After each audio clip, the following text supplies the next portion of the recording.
नमस्कार, मैं हूं आपके साथ शिरीन। पॉलिटिकल पावर सेंटर में बहुत स्वागत है आपका। आज पॉलिटिकल पावर सेंटर के न्यूज मेकर कोई एक नाम नहीं है, बल्कि एक सीट है जिसने मुंबई समेत पूरे महाराष्ट्र की सियासत को गरमा दिया है। आज पॉलिटिकल पावर सेंटर में बात माहिम सीट की करेंगे, उस सीट की जिस पर राज ठाकरे के बेटे अमित ठाकरे और शिवसेना के सिटिंग एमएलए आमने सामने हैं। राज ठाकरे के बेटे के लिए पहला चुनाव आखिर क्यों चुनौती बन गया है, पहले आपको वो दिखाते हैं। पहली बार चुनावी मैदान में उतरे राज ठाकरे के बेटे अमित ठाकरे की मुश्किलें थमने की जगह बढ़ती जा रही हैं। जैसा सियासी गलियारों में अनुमान लगाया जा रहा था, वैसा कुछ नहीं हुआ। शिवसेना शिंदे गुट के सदा सरवणकर ने नाम वापस लेने से इनकार कर दिया।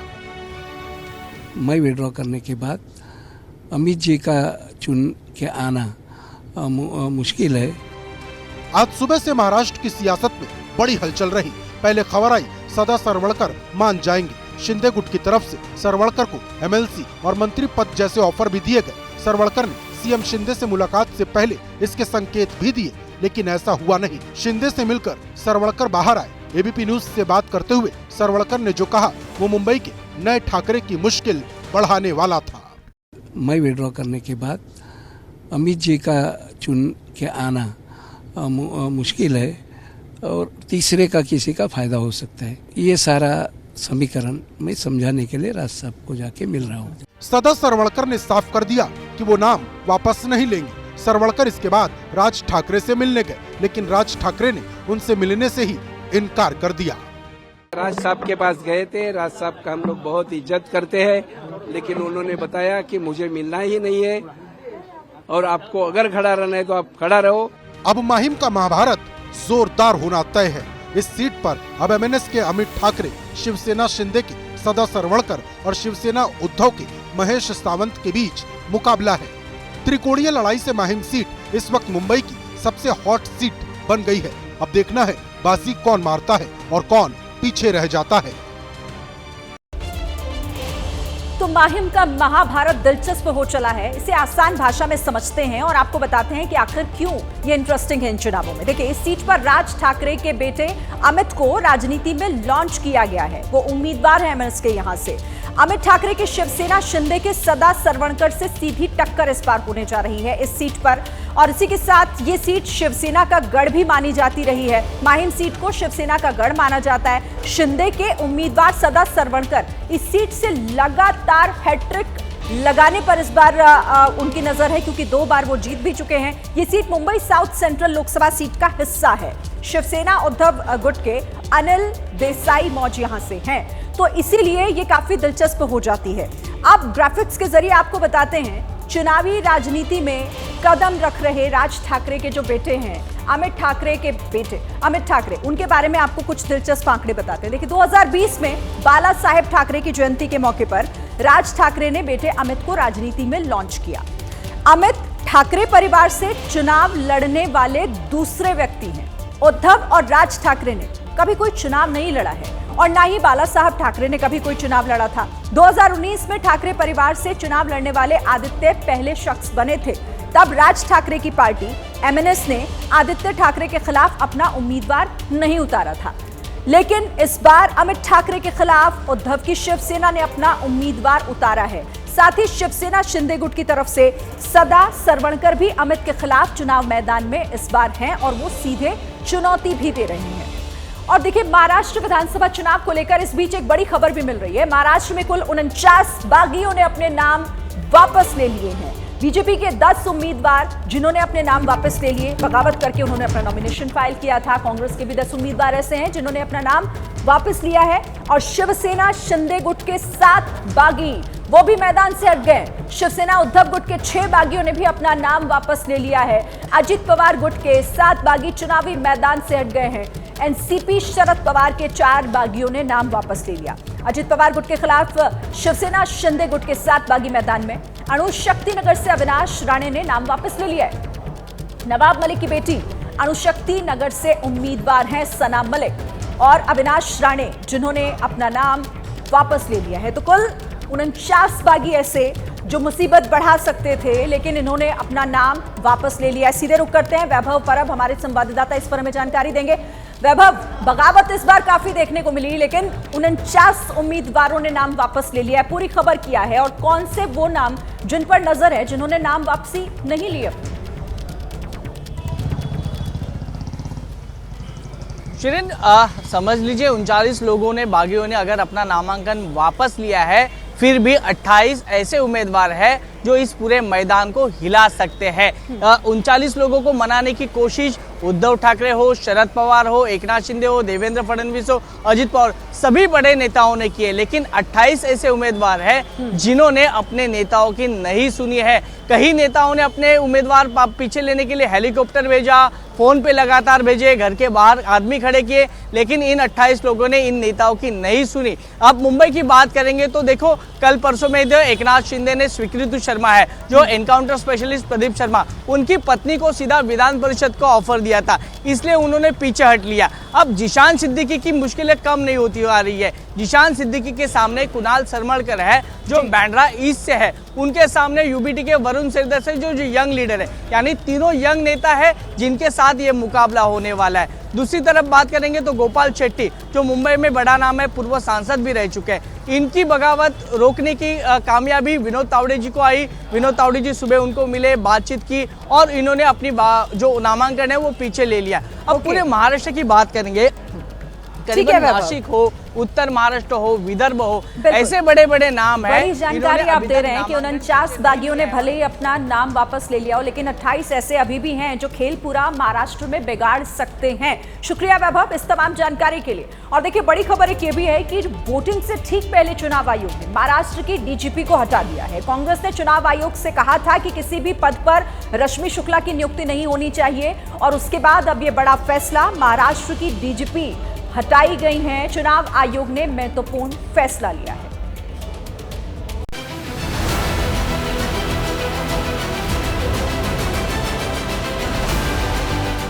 नाम रश्मि शुक्ला।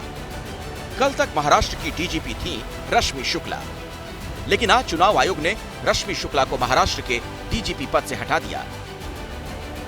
ईसी ने कांग्रेस की शिकायत पर एक्शन लेते हुए डीजीपी रश्मि शुक्ला को हटा दिया है। महाराष्ट्र में रश्मि शुक्ला के डीजीपी रहने पर कांग्रेस ने निष्पक्ष चुनाव नहीं होने की आशंका जाहिर की थी। कांग्रेस चुनाव आयोग के इस कदम पर अपनी पीठ थपथपा रही है। के निष्पक्ष होने में एक प्रश्न लगा हुआ था, तो मैं समझता हूं कि शायद इलेक्शन कमीशन ने बहुत समय के बाद एक सही निर्णय लिया है। चुनाव से ठीक पहले डीजीपी जैसे अहम पद पर बदलाव होना बड़ी खबर है और विपक्ष इस पर सरकार को घेरने का कोई मौका नहीं छोड़ रहा। वहीं बीजेपी के निशाने पर महाविकास अघाड़ी है। पुलिस कमिश्नर्स हों या पुलिस में कार्यरत हों, उनके ट्रांसफर इलेक्शन कमीशन ने जो कहा है वो इन पे क्यों नहीं लागू हो रहा था, तो कहीं ना कहीं उनका कोई समर्थन कर रहा था, और वो केंद्र सरकार हो या राज्य सरकार हो, वहां से हो रहा था। आज निर्णय रश्मि शुक्ला के ट्रांसफर का उन्होंने मांग की और हुआ, तब आज चुनाव आयोग निष्पक्ष, कल इनके मन का नहीं हुआ तो पक्षपाती। रश्मि शुक्ला का नाम विवादों में पहले भी आता रहा है। महाराष्ट्र में महाविकास अघाड़ी सरकार के दौरान रश्मि शुक्ला राज्य खुफिया विभाग की प्रमुख थीं। तब कुछ सीनियर नेताओं के अवैध फोन टैपिंग के लिए उनके खिलाफ 3 मामले दर्ज किए गए थे। आपको बता दें, सीनियर आईपीएस अधिकारी रश्मि शुक्ला के नाम महाराष्ट्र की पहली महिला डीजीपी बनने का खिताब है। 1988 बैच की महाराष्ट्र कैडर की रश्मि शुक्ला सशस्त्र सीमा बल की महानिदेशक रह चुकी हैं।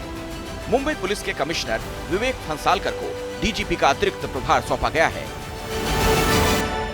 महाराष्ट्र से निकलकर उत्तर प्रदेश की बात कर लेते हैं। वहां पर भी चुनाव है, लेकिन उपचुनावों की तारीख बदल गई है और तारीख बदलते ही इस पर सियासत शुरू हो गई है।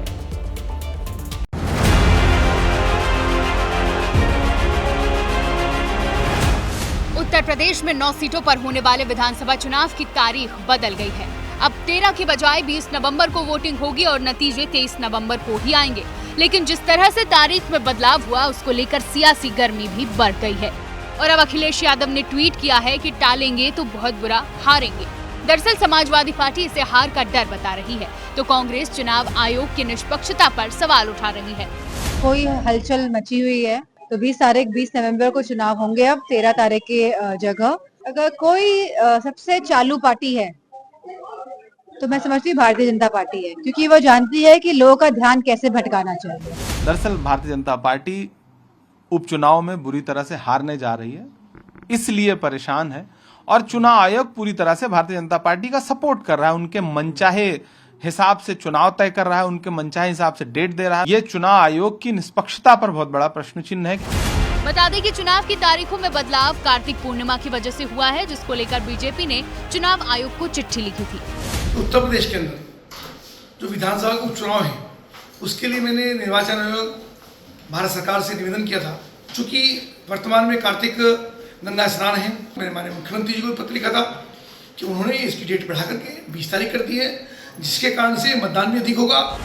अब विपक्षी पार्टी सवाल उठा रही है कि कार्तिक पूर्णिमा की तारीख तो पहले से तय थी, फिर बाद में बदलाव क्यों किया।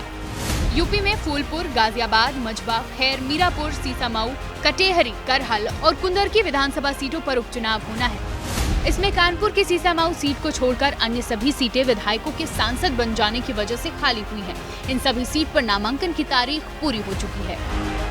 और प्रधानमंत्री नरेंद्र मोदी ने झारखंड में चुनाव प्रचार का आगाज करते हुए हेमंत सोरेन सरकार पर निशाना साधा, घुसपैठ का आरोप लगाया, परिवारवाद का आरोप लगाया और साथ ही कहा कि झारखंड में पेपर लीक और भर्ती में धांधली यहां का उद्योग बन गया है।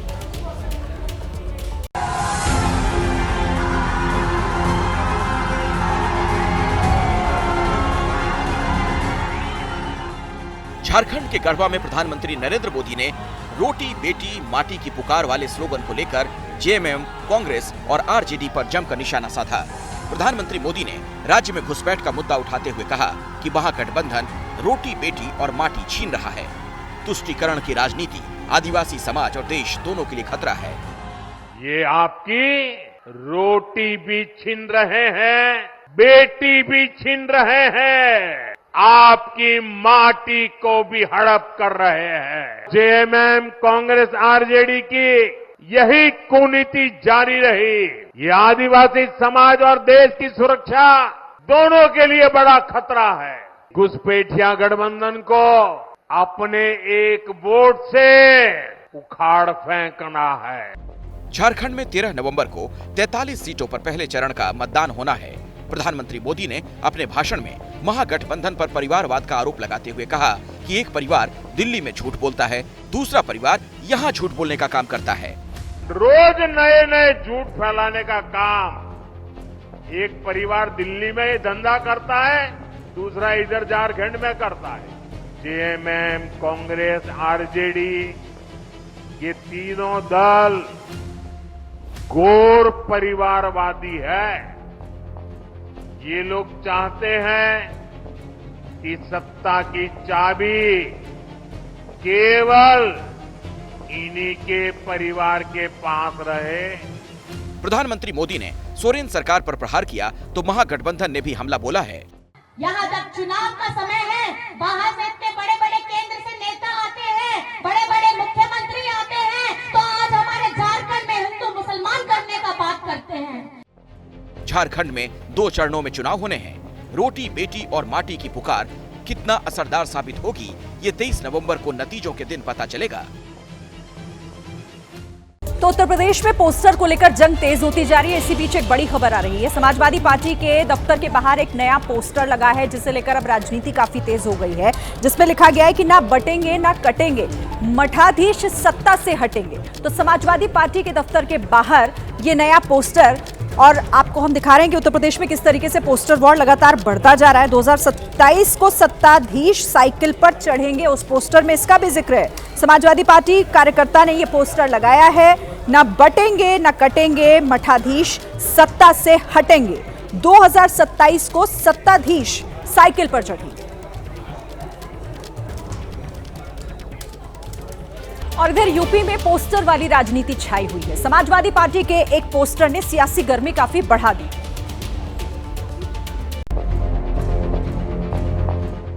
पोस्टर के इर्द गिर्द घूमते यूपी की राजनीति में समाजवादी पार्टी की तरफ से एक और पोस्टर लगाया गया है, जिसमें अखिलेश यादव को 24 का जननायक और 27 में महानायक बताया गया है। है। ऐसे कई पोस्टर समाजवादी पार्टी की तरफ से लखनऊ में लगाए गए हैं, इससे पहले समाजवादी पार्टी की तरफ से 27 का सत्ताधीश नाम का पोस्टर लगाया गया था।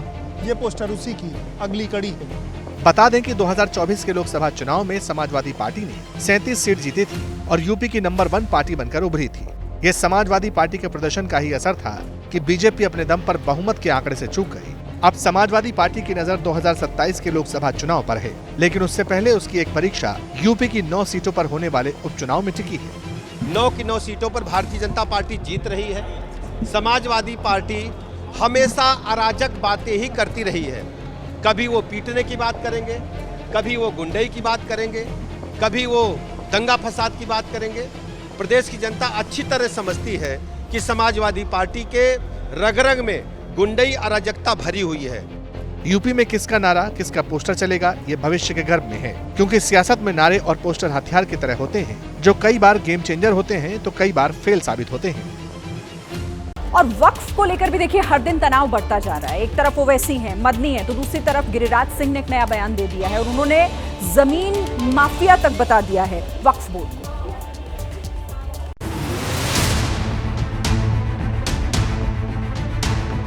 वक्फ बोर्ड की संपत्ति को लेकर देश की राजनीति का सियासी पारा लगातार चढ़ रहा है। जितने मुंह उतनी बातें। कोई इसे मुस्लिमों की संपत्ति को कब्जाने का हथियार बता रहा है, तो कोई मुस्लिमों के खिलाफ षड्यंत्र। आप पूरे वक्फ बोर्ड को बर्बाद करना चाहते हैं। आप मुसलमानों की मस्जिदों को, मुसलमानों की दरगाहों को, खानखाहों को, उस जमीनों को हासिल करना चाह रहे हैं। इस मुल्क को मुल्क में रहने वालों के लिए जहन्नम बना रहे हो। जो हो रहा है वो मुल्क को आग लगाने के लिए, दस्तूर को आग लगाने के लिए हो रहा है।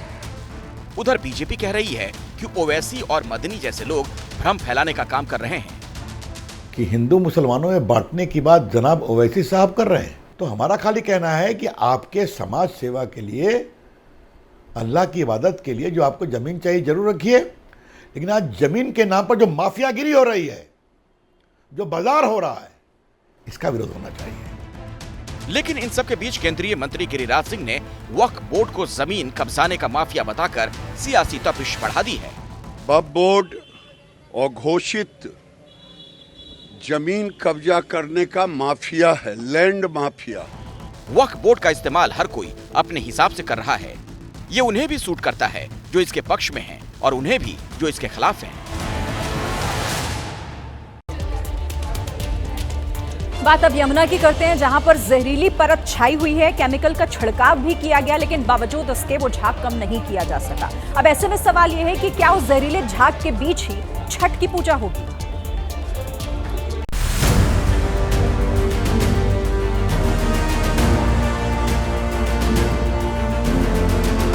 एक तरफ छठ का महापर्व है, दूसरी ओर यमुना में झाग की जहरीली परत, जो लाख प्रयास के बावजूद कम होने का नाम नहीं ले रही। क्योंकि दिल्ली जल बोर्ड लगातार डेजिफोमर केमिकल का इस्तेमाल कर रहा है, लेकिन अब तक झाग खत्म नहीं हुए। ये वो झाग जो देखने में तो बड़े सुंदर लगते हैं तस्वीरों में, लेकिन ये इतने जहरीले, इतने खराब हैं कि जिसका असर आगे सेहत पर क्या होगा, ये वाकई ही बहुत ज्यादा चिंता का बड़ा विषय है। तस्वीरों में देख सकते हैं कि यमुना किनारे प्लांट से पाइप के जरिए केमिकल को ड्रम से भरा जा रहा है और फिर बारी बारी से ड्रम और मोटर को बोट में रखकर झाग पर स्प्रे चल रहा है ताकि झाग को खत्म किया जा सके, लेकिन कोई असर नहीं हो रहा। फूड ग्रेड केमिकल है जिसका छिड़काव जो है यमुना में, ये जो झाग देख रहे हैं आप, जहरीला सफेद झाग, इस पर किया जा रहा है ताकि इन झागों को खत्म किया जाए। लेकिन इसका असर सिर्फ कुछ घंटों के लिए होता हुआ दिखता है, लेकिन जैसे जैसे उस तरफ से पानी, बहराज के गेट की तरफ से प्रेशर से पानी आता है, ये झाग जो है और ज्यादा बड़ा हो जाता है। दिल्ली वालों की एक नहीं 3 परेशानियां हैं। पहली दिल्ली की हवा, दूसरी ये झाग और तीसरी छठ से पहले साफ पानी। और बड़ी बात यह है कि इनमें से कोई भी दुरुस्त नहीं है। और आगरा में आज एयरफोर्स का एक विमान क्रैश हो गया, जिसके बाद वो खेत में गिरा और उसमें आग लग गई। हालांकि गनीमत इस बात की रही कि जो दोनों पायलट थे उन्होंने कूदकर अपनी जान बचा ली।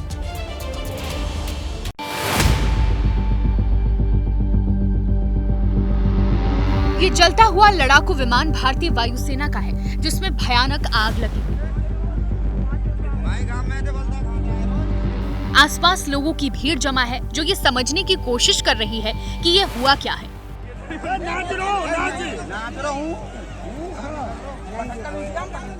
दूसरी तस्वीर में विमान के कुछ पुर्जे पड़े हैं। तस्वीरों में देख सकते हैं कि पल भर में भारी भरकम विमान आग का गोला बन जाता है।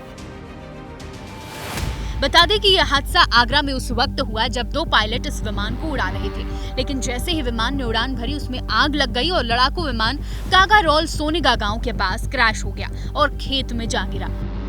जैसे ही विमान गिरा एक बड़ा धमाका हुआ जिसकी गूंज आसपास के इलाकों में कई किलोमीटर तक सुनाई दी, जिससे लोगों की बड़ी भीड़ घटनास्थल पर पहुंच गई। इस हादसे में गनीमत ये रही कि दोनों पायलट ने कूदकर अपनी जान बचा ली, जो विमान से 2 किलोमीटर दूर मिले। हालांकि अभी तक ये साफ नहीं हो पाया है कि यह हादसा कैसे हुआ। क्या विमान में कोई तकनीकी खराबी थी या फिर हादसे के पीछे कोई और वजह थी? इसकी जांच चल रही है। और इसी बीच एक बड़ी खबर, बिहार के पूर्व डिप्टी सीएम तेजस्वी यादव ने एक बड़ा बयान दिया है। बटेंगे तो कटेंगे, मवालियों की भाषा है। बटेंगे नहीं तो ही जातीय जनगणना होगी। मौजूदा राज्य में सबसे ज्यादा अपराध की घटनाएं। नीतीश कुमार बीजेपी आरएसएस से ज्यादा खतरनाक, तो तेजस्वी यादव का यह बड़ा बयान।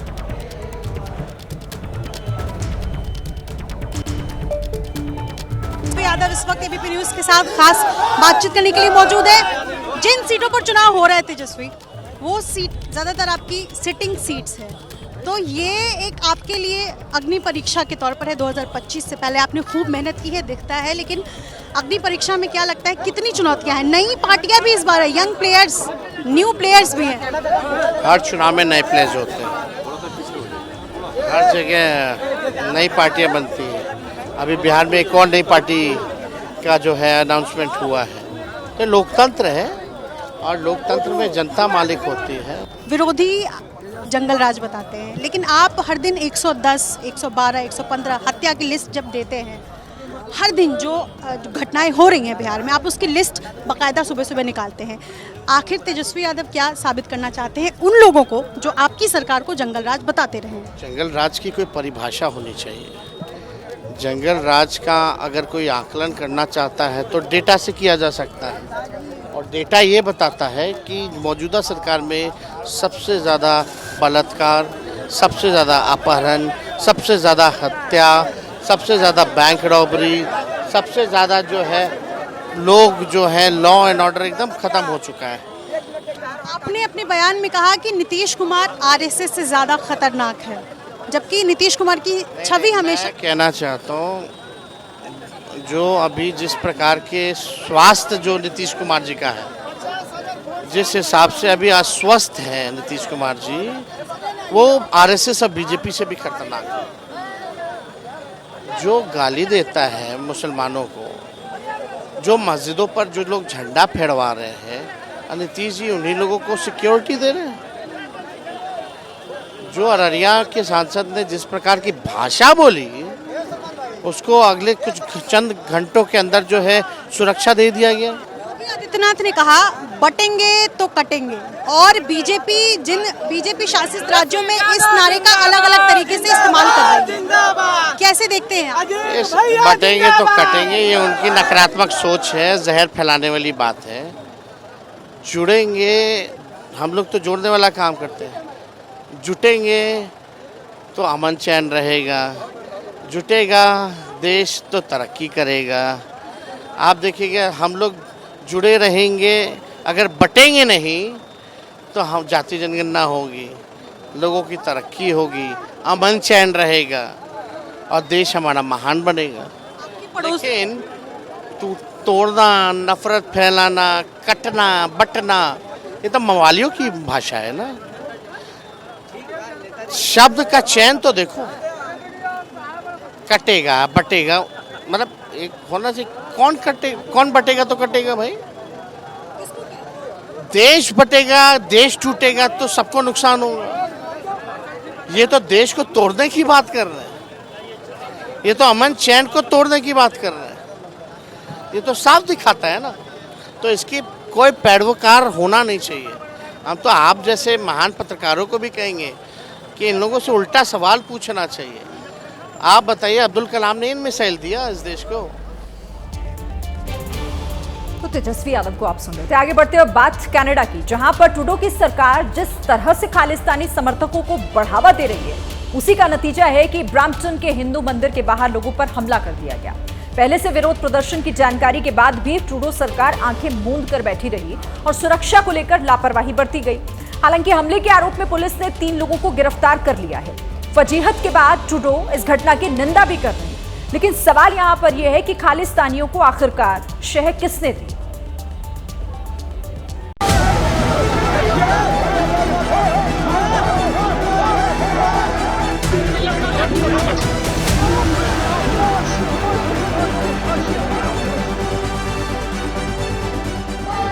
ये तस्वीर है कनाडा के ब्रैम्पटन शहर की, जहां खालिस्तान समर्थकों ने हिंदू मंदिर के बाहर जमकर उत्पात मचाया। मंदिर में पूजा पाठ और दर्शन के लिए पहुंचे हिंदू श्रद्धालुओं के साथ मारपीट की,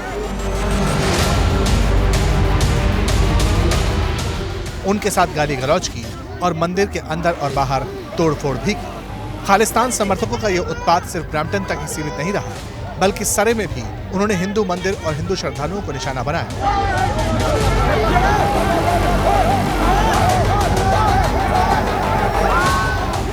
संभवतः यह पहला मौका है जब भारत से जुड़ा एक समुदाय कनाडा की जमीन पर अपने ही मुल्क के दूसरे समुदाय पर यूं हमला करता देखा।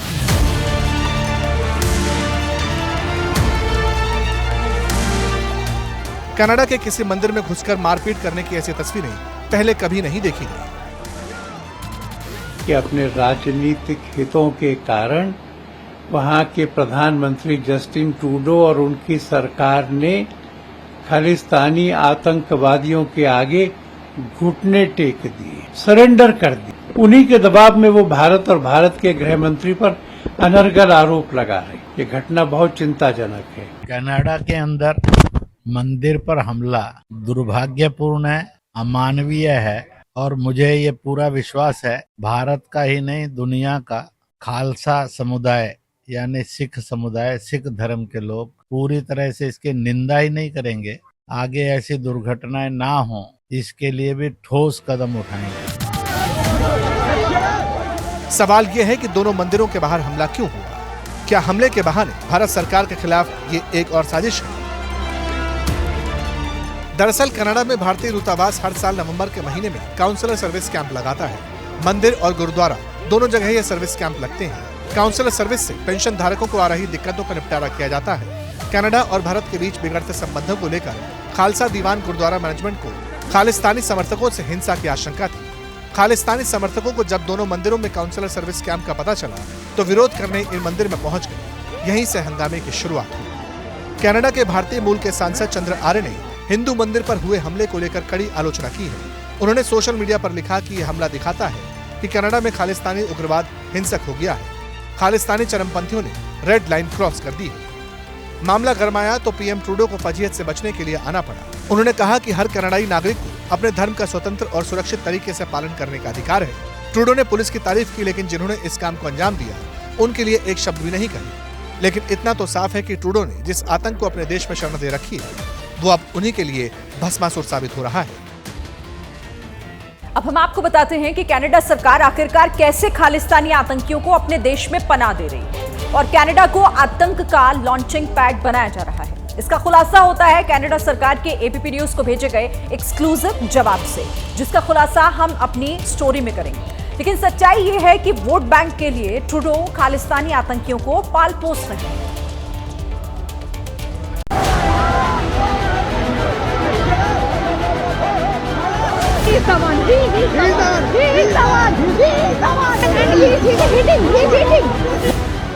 कनाडा के खालिस्तान प्रेम पर सबसे बड़ा खुलासा।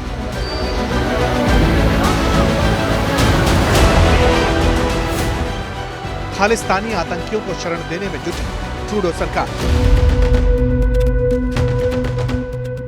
वोट बैंक के लिए आतंकियों को पाल रही हैं जस्टिन ट्रूडो। ये महज कोरे आरोप नहीं बल्कि वो सच्चाई है जिसे जानने के बाद आप हैरान रह जाएंगे। और ये आरोप हम नहीं लगा रहे बल्कि खुद कनाडा सरकार के दस्तावेज चीख चीख कर ये गवाही दे रहे हैं कि कैसे कनाडा खालिस्तानी आतंकियों का अड्डा बनता जा रहा है। एबीपी न्यूज के सवाल के जवाब में कनाडा सरकार ने जानकारी दी है कि इस साल अगस्त तक कनाडा कुल 217 खालिस्तानी आतंकियों को अपने देश में शरण दे चुका है। इन आतंकियों ने कनाडा सरकार को बताया था कि उन्हें भारत में खतरा है, क्योंकि यहाँ पर उनके खिलाफ आतंकवाद को लेकर मामले दर्ज हैं। साफ है कि सब कुछ जानते हुए भी कनाडा की ट्रूडो सरकार ने उन्हें अपने देश में शरण दी। ये सिलसिला पिछले 4 साल से चल रहा है। जिस तरह से पूरी दुनिया में पाकिस्तान आतंकवाद का गढ़ बना हुआ है, उसी तरह धीमे धीमे कनाडा भी लगातार पूरी दुनिया में भारत विरोधी आतंकवाद का एक बड़ा गढ़ बनकर तैयार हो चुका है या लगातार तैयार हो रहा है। एबीपी न्यूज के पास मौजूद सुपर एक्सक्लूसिव साक्ष्यों की अगर बात करें तो पिछले 4 साल में कनाडा के इमिग्रेशन एंड रिफ्यूजी बोर्ड ने 1000 से ज्यादा खालिस्तानी आतंकियों को अपने देश में शरण दी थी। कनाडा की सरकार ने एबीपी न्यूज को जो दस्तावेज मुहैया कराए हैं, उसके मुताबिक पिछले 4 साल में कनाडा ने खालिस्तानी आतंकवादियों के अलावा भारत के दूसरे हिस्सों में आतंक फैलाने वाले 618 लोगों को भी अपने देश में शरण दी है। देखिए कनाडा किस तरह से खालिस्तानी आतंकियों के लिए एक सेफ हेवन है, एक सेफ पनाहगाह है, उसकी एक तस्वीर आपको हम लोग दिखाते हैं। ये आप देखिए, ये कनाडा की इमिग्रेशन एंड रिफ्यूजी बोर्ड का दस्तावेज है जो इस वक्त एबीपी न्यूज़ के पास एक्सक्लूसिव मौजूद है। ये आपको दिखा। अब यहाँ पर आप देखिए कि एक व्यक्ति है जो कि ये वो बता रहा है कि उसके ऊपर भारत में ये आरोप हैं कि वो आतंकियों को पनाह देता है, aiding Sikh militants and hiding weapons. ऐसा व्यक्ति जो जिसके ऊपर भारत में आरोप हैं कि वो आतंकियों की मदद कर रहा है और उनके हथियार छुपा रहा है, उस व्यक्ति के साथ देखिए कनाडा ने क्या करा। कनाडा का ये आपको हम लोग दिखाते हैं आतंकी चेहरा। अब देखिए कनाडा का ये ने इस व्यक्ति को अपने देश में रेफ्यूजी दिया, शरण दी। The appeal is allowed in accordance with paragraph 111. I substituted RPD determined that appellant is a convention refugee. ये हालत है कनाडा की, जहाँ पर एक ऐसा भारत विरोधी व्यक्ति जो कि कनाडा की सरकार को खुद बताता है कि भारत में उसके ऊपर आतंकवाद के खिलाफ मामले हैं, भारत में उसके खिलाफ ये मामला है कि उसने हथियार अपने पास जमा कर रखे हैं, इस व्यक्ति को कनाडा शरण देती है। और ऐसे कई सारे व्यक्ति हैं, कई सारे ऐसे आतंकवादी हैं जिन्हें कनाडा ने इसी बिना पर अपने देश में शरण दी थी।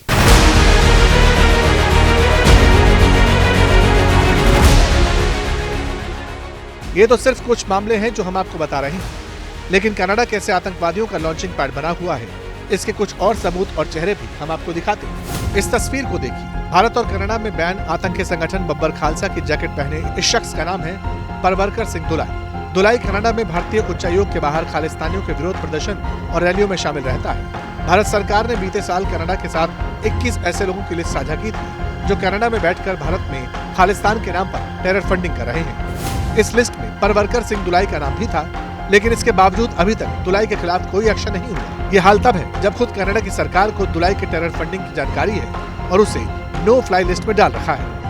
ऐसे लोग थे जिनके बारे में हमने कनाडा को बताया था, कनाडा ने उनको नो फ्लाई लिस्ट में डाला था कि शायद ये हमारे जहाज़ों को हाईजैक कर लेंगे, अपहरण कर लेंगे, तो इनको उड़ने ना दिया जाए। इसके बावजूद उनको वहां पे अपने देश में शरण देते हैं। पता नहीं क्या उनके दिमाग में है। दुलाई को नो फ्लाई लिस्ट में डालते वक्त कनाडा की सरकार ने दावा किया था कि ये शख्स विमान में आतंक की वारदात को अंजाम दे सकता है। इसके बावजूद दुलाई न सिर्फ कनाडा में खुला घूमता है, बल्कि कनाडा की सत्तारूढ़ पार्टी के नेताओं के साथ बैठकों में शामिल भी होता है और उनके करीबियों में शुमार भी है। परवरकर सिंह दुलाई कई बार पाकिस्तान भी जा चुका है। ये तस्वीर 2015 की है जब दुलाई पाकिस्तान गया था। सूत्रों के मुताबिक दुलाई ने आईएसआई और लश्कर आतंकियों के साथ भारत में आतंकवाद बढ़ाने के लिए फंडिंग को लेकर बैठक की थी। हम आपको अब एक और नाम बताते हैं जो कनाडा में रहकर भारत के खिलाफ साजिश रच रहा है। ये नाम है भगत सिंह बराड़। बराड़ पर भारत में टेरर फंडिंग का मामला दर्ज है, साथ ही वो कनाडा की नो फ्लाई लिस्ट में भी शामिल है। लेकिन इसके बावजूद बराड़ कनाडा में ऐश से रह रहा है। कनाडा ने खुद स्वीकार किया है कि हाँ, हम आतंकियों को शरण देते हैं। अब मेरा ये मानना है, और ये मैं बहुत सोच समझ के कह रहा हूँ सर, कि हमास और हिजबुल्लाह को इजराइल बहुत ठोक रहा है। तो अब वहाँ के जो आतंकी हैं इन दोनों संगठनों के, इनको चाहिए कनाडा जाएं, वहाँ जाके बोले जी मैंने 50 लोगों को मारा था, मैंने 70 को मारा था, मेरे ऊपर इतने सारे कत्ल के इल्ज़ाम हैं, देखिए मैं कितना अच्छा आदमी हूँ, आप मुझे शरण देना, क्योंकि आपका देश तो उन सबको शरण देता है जिनकी तलाश उनके देश करते हैं, कत्ल के लिए, आतंक के लिए, इसके लिए, चोरी डाकू बेईमानी के लिए। आप तो सबको पनाह देते हैं, हमें भी दे दीजिए। और कनाडा अगर ये करेगा फिर उसको कुछ सालों में पता लगेगा कि अंजाम क्या होता है। एबीपी न्यूज की पड़ताल में ऐसे कई सबूत सामने आए हैं जिसमें भारत के खिलाफ खालिस्तान के नाम पर हथियार उठाने से लेकर सोशल मीडिया पर खालिस्तान का प्रचार करने वालों को कनाडा ने अपने देश में शरण दी हुई है। एबीपी न्यूज के पास एक्सक्लूसिव जो साक्ष्य मौजूद हैं उनमें कई सारी इमिग्रेशन एंड रिफ्यूजी बोर्ड की पूरी प्रोसीडिंग्स हैं, जिसमें जो भी व्यक्ति भारत विरोधी खालिस्तानी लगातार कनाडा से शरण मांगता है और वो यहाँ तक दावा करते हैं कई लोग कि उनके ऊपर भारत में मिलिटेंसी के चार्जेस हैं, आतंकवाद के चार्जेस हैं, लेकिन इसके बावजूद कनाडा की सरकार इन लोगों को अपने देश में पनाह देती है। लेकिन कनाडा और खालिस्तान का गठजोड़ कुछ ऐसा है कि कनाडा भारत में वांटेड खालिस्तानी आतंकियों को न सिर्फ शरण देता है बल्कि सरकारी नौकरी भी दे रहा है। भारत ने इसी साल कनाडा को 7 गैंगस्टरों की डोजियर सबूतों के साथ सौंपी थी, जो कनाडा में पनाह लिए हुए हैं और भारत में आतंकवाद फैला रहे हैं। इस लिस्ट में एक नाम है संदीप सिंह सिद्धू, जो भारत में वांटेड अपराधी है और आईएसआई के इशारे पर कनाडा में खालिस्तान का नेटवर्क चला रहा है और भारत में टारगेट किलिंग करवा रहा है। एबीपी न्यूज को भेजे एक्सक्लूसिव जवाब में कनाडा की सरकारी एजेंसी ने माना है कि ये वांटेड अपराधी संदीप सिंह सिद्धू उसका कर्मचारी है। संदीप सिंह जैसे दर्जन भर से ज्यादा भारत विरोधी खालिस्तान का नेटवर्क चलाने वाले गैंगस्टरों को कनाडा की सरकार ने अपने यहाँ शरण दी हुई है। इसका बड़ा कारण है कनाडा में नेताओं का वोट बैंक, क्योंकि एक्सपर्ट्स की माने तो अपने देश में कनाडा जिन खालिस्तानी आतंकियों को शरण देता है वो कनाडा में वोट बैंक और राजनीतिक चंदे का एक पूरा इकोसिस्टम तैयार करते हैं। तो मैं समझता हूँ कि यहाँ पर खाली वो नहीं है कि इनका प्रभाव बहुत ज़्यादा बढ़ गया है या खाली एक जो पॉलिटिकल प्रोसेस है, इलेक्शन की जो वोटिंग प्रोसेसेस हैं कि ट्रूडो को इलेक्शन लड़ना है तो उसको ये है कि उनका साथ चाहिए, वो किसी हद तक थोड़ा बहुत काम में दे सकता है। लेकिन जब ये खतरा इतना आगे बढ़ जाए कि उनको नो फ्लैग लिस्ट पर डालना पड़ जाए तो सोचना पड़ता है कि ये जो हम कर रहे हैं वो सही कर रहे हैं या नहीं कर रहे हैं। अब तक के खुलासे से साफ है कि कनाडा में पिछले 1 साल से भारत के खिलाफ साजिश के पीछे एक बड़ा चेहरा जगमीत सिंह है, जो आज के समय में ट्रूडो सरकार का इकलौता सियासी सहारा बना हुआ है। 338 सीटों वाले हाउस ऑफ कॉमन्स में ट्रूडो की पार्टी के पास 153 सीटें हैं। बहुमत के आंकड़े से दूर ट्रूडो को एनडीपी का बाहर से समर्थन है। एनडीपी के पास 25 सीटें हैं। एनडीपी का समर्थन खत्म होते ही ट्रूडो की सरकार अल्पमत में आ जाएगी। इसीलिए ट्रूडो जगमीत सिंह के आगे सरेंडर मुद्रा में है। जगमीत ट्रूडो सरकार का इस्तेमाल अपनी सियासी दुकान चमकाने के लिए करता है। कनाडा की राजनीति में जगमीत सिंह सिखों का सबसे बड़ा लीडर बनना चाहता है। जगमीत भारत से कनाडा के संबंध बिगाड़ने और कनाडा में भारतीय लोगों को बांटने का एजेंडा चला रहा है। इसके लिए उसे इससे बेहतर सियासी माहौल नहीं मिल सकता, क्योंकि उसकी पार्टी एनडीपी खालिस्तानियों के वोट और नोट से चल रही है। देखिए, कनाडा के खालिस्तान प्रेम का एक बहुत बड़ा कारण है कनाडा में खालिस्तानियों द्वारा वहाँ की पॉलिटिकल पार्टीज़ को चंदा देना। अब आपको देखिए, ये हम लोग एक दस्तावेज़ दिखाते हैं जो इस वक्त एबीपी न्यूज़ के पास एक्सक्लूसिव मौजूद है। ये कनाडा में न्यू डेमोक्रेटिक पार्टी जो जगमीत सिंह की है, उस पार्टी को कितना चंदा मिला, किस किस ने चंदा दिया, उसके एक्सक्लूसिव कागजात हैं। ये आप देख लीजिए। अब इन कागजात में आपको एक चीज़ हम लोग दिखाते हैं, एक नाम पढ़वाते हैं। ये आप देखिए, ये नाम आप पढ़िएगा। एक नाम लिखा हुआ है हरदीप सिंह निज्जर। ये देखिए, हरदीप सिंह निज्जर। और हरदीप सिंह निज्जर ने $1000 से ज़्यादा वहाँ पर 2019 में दिए थे। और हर साल हरदीप सिंह निज्जर ना सिर्फ कनाडा की राजनीतिक पार्टियों को चंदा दिया करता था, बल्कि अपने और सहयोगियों से भी चंदा दिलवाता था। तो एक बहुत बड़ा कारण कनाडा में खालिस्तानियों को शरण देने का राजनीतिक चंदा भी है, और उसके अलावा खालिस्तान वोट बैंक भी है, जिसे लगातार कनाडा में गठजोड़ के रूप में चल भी रहा है और बिना किसी रोक टोक भारत विरोधी खालिस्तानी आतंकवादियों को कनाडा शरण दे रहा है। Shivank Mishra, ABP news, Delhi. और एक बड़ी खबर आपको बता दें, दिल्ली के नांगलोई में दुकान पर ताबड़तोड़ फायरिंग हुई है। अज्ञात बदमाशों ने आधा दर्जन से ज्यादा गोलियां चलाई। प्लाईवुड की दुकान पर गोलियां चलाई गई हैं। पर्ची डालकर 5 करोड़ की रंगदारी मांगी गई है, सूत्र बता रहे हैं। पर्ची पर अंकेश का नाम लिखा हुआ था। तो प्लाईवुड की दुकान पर गोली चलाई गई है और रंगदारी मांगने का भी आरोप है।